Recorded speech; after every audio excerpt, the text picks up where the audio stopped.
अभी उम्र कुल 23 की थी, मनुज नहीं अवतारी थी, हमको जीवित करने आई बन स्वतंत्रता नारी थी। आज के दौर में अब झांसी नहीं झांसियों की ज़रूरत है। महिला सशक्तिकरण की प्रतीक है वीरांगना रानी लक्ष्मीबाई। सो फ्रेंड्स, वीडियो में कंटिन्यू बने रहिए और अगर आप हमारे चैनल में नए हैं तो चैनल को सब्सक्राइब करें और अपने फ्रेंड्स के साथ शेयर करें।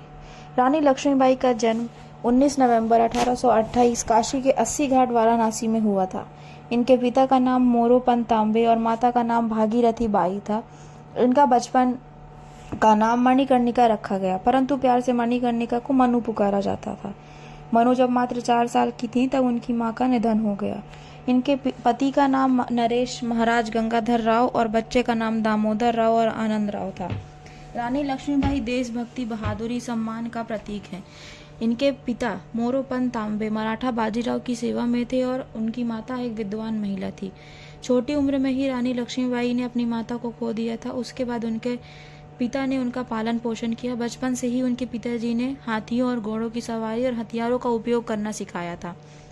नाना साहेब और तात्या टोपे के साथ रानी लक्ष्मीबाई पली बढ़ी थी। झांसी के किले की नींव आज से करीब कई साल पहले 1602 में ओरछा नरेश बीर सिंह जूदेव द्वारा रखी गई। आपको बता दें कि ओरछा मध्य प्रदेश में एक कस्बा है, झांसी से 18 किलोमीटर की दूरी पर स्थित है।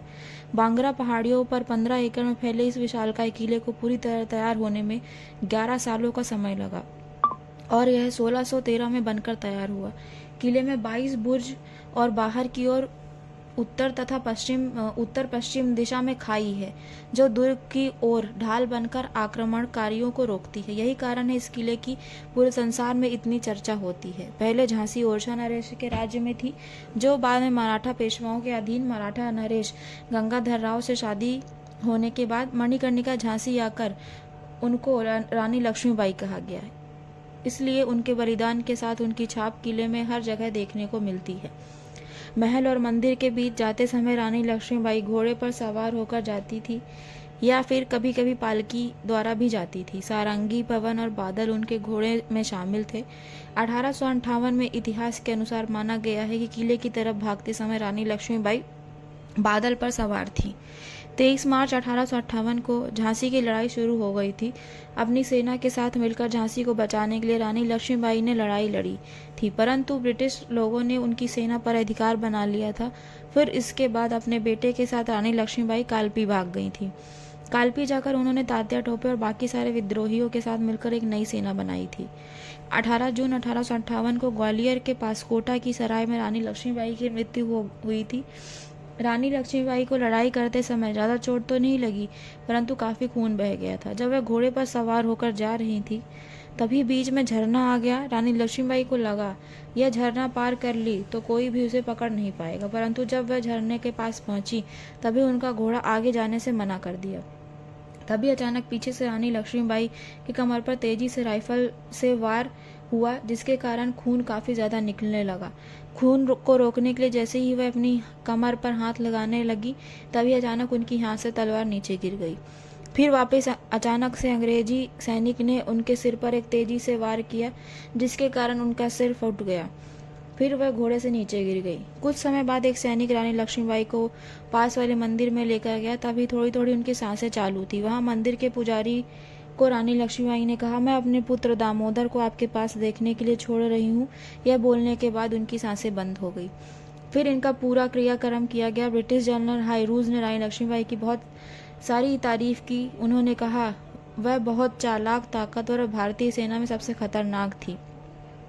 यहाँ तक कि उनके दुश्मनों ने अपने किले की आज़ादी के लिए अंग्रेजों के खिलाफ लड़ने की उनकी साहसी और अदम्य भावना की सराहना की। रानी लक्ष्मीबाई, जिन्हें झांसी की रानी के नाम से भी जाना जाता है, 1857 के प्रथम स्वतंत्रता संग्राम की सबसे लोकप्रिय और बहादुर महिला स्वतंत्रता सेनानियों में से एक हैं। रानी लक्ष्मीबाई के निधन के बाद उनके दातक पुत्र दामोदर राव की रक्षा किसी ने नहीं की।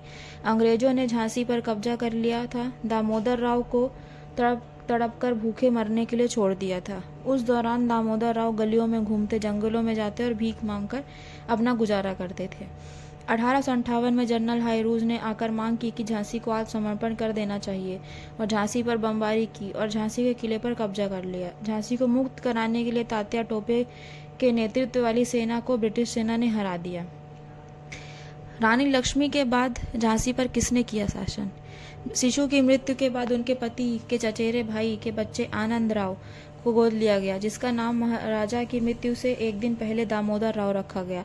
भारत के British governor general Lord Dalhousie ने गोद लिए गए उत्तराधिकारी को पहचानने से इनकार कर दिया और चूक के सिद्धांत के अनुसार झांसी पर कब्जा कर लिया। सिंहासन हिल उठे, राजवंशों ने भ्रिकुटी तानी थी, बूढ़े भारत में भी आई फिर से नई जवानी थी। गुमी हुई आज़ादी की कीमत सबने पहचानी थी, दूर फिरंगी को करने की सबने मन में ठानी थी। चमक उठी सन 57 में वह तलवार पुरानी थी, बुंदेलो हर बोलो के मुँह हमने सुनी कहानी थी। खूब लड़ी मर्दानी वो तो झांसी वाली रानी थी।